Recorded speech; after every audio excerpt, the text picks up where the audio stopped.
para a nova fase da vida de cada um que começa a partir de agora. Daqui a pouco tem beijo, abraço, janta, terá baile, daqui a pouco tem mais abraço. Mas agora vamos sentar, porque também é hora de agradecer. É muito bacana a gente saber reconhecer que nós não chegamos a qualquer lugar sozinhos. Nós sempre precisamos do outro.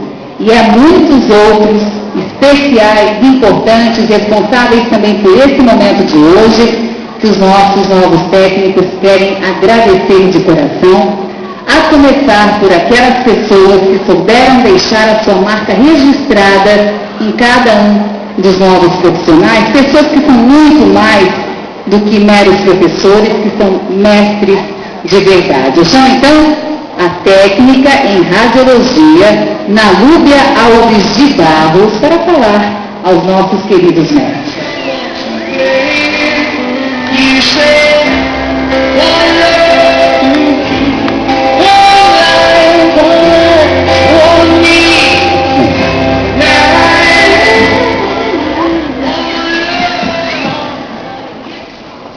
Homenagem aos mestres.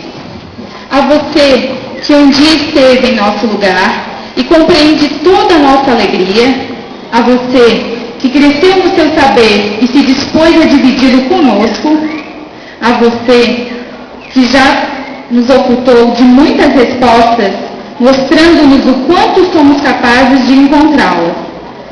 Você foi e sempre será este alguém a quem muito devemos, pelo que somos hoje e pelo que ainda poderemos ser. A vocês, mestres, um muito obrigada.